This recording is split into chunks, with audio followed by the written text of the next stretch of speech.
was embarrassing to me. It made me feel different from my peers. Like many children I have come to know over the years as an educator, I experienced a profound disconnect between my world at home and the world I knew at school. They were completely out of sync. When I was about 10 years old, I received an opportunity because a caring adult outside my family took enough of an interest in me to go beyond the requirements of her job. My 6th grade teacher in public school, Miss Johnson, told my parents I belonged in a private school. Of course, my parents couldn't afford a private school, but Miss Johnson helped me apply for this very competitive scholarship to a prestigious private school in New York City. She prepped me for the entrance exams and facilitated the process, all without my parents. I was so excited when I won this scholarship. But it was a tough road. The expectations were incredibly high at the private school as compared to where I had been. I went from feeling like the smartest kid in the class at my old school to the dumbest at the new school. I had to work harder than I've ever worked before. All the kids were so smart, so savvy, so culturally aware and sophisticated, at least in my mind, that I felt like a bumpkin.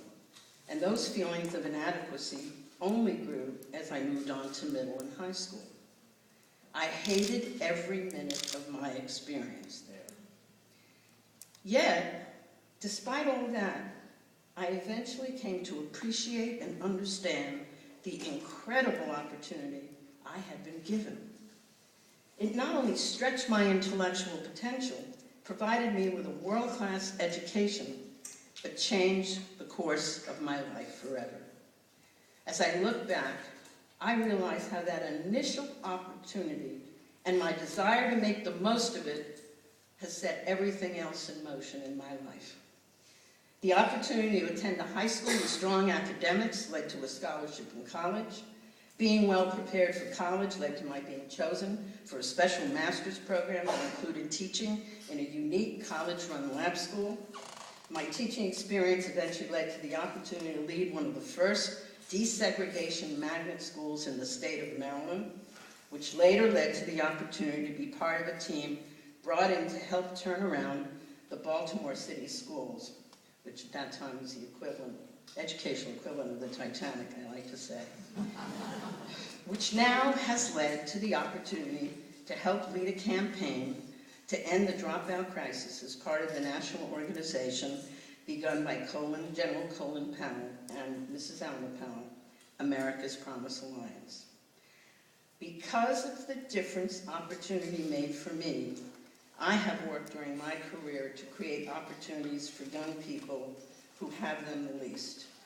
I can look back and recall more students than I can count who have been able to overcome incredible challenges and adversity because of opportunities to have mentors, to attend a magnet school, an academy, be exposed to a great career, or participate in a summer discovery program such as Reach for the Stars that President Ibeck mentioned and I heard about last night too, or to have been full-time in a pre-kindergarten program, or to have the benefit of something wonderful like El Sistema.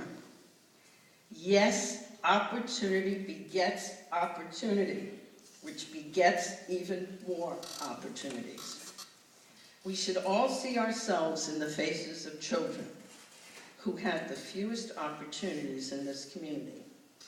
That's part of what it means to me to go beyond your gates. Go beyond your gates to give children opportunities, which you are in a great position to do. So Arnie Duncan is right. Closing the opportunity gap is the key. Unfortunately, for too many young people today, and especially for young Hispanic and African American students, the opportunity gap remains wide, and it is reflected in unacceptably large gaps in graduation rates and academic achievement. Today, between 25 and 30% of students drop out before finishing high school, depending on which set of data or research you look at. It's somewhere between 71% and 75%. We're losing the equivalent of an entire senior class every 4 years. Among Hispanic and African American students, the main minority groups in the Stockton area, the dropout rate is closer to 50%. I want to focus on that for a minute because it is becoming clear that we can no longer talk about the dropout crisis in America without talking about dropout rates among Latinos particularly. Educating Latino students well could be a major challenge you adopt in reaching beyond the gates. Hispanics have the highest dropout rate in the U.S.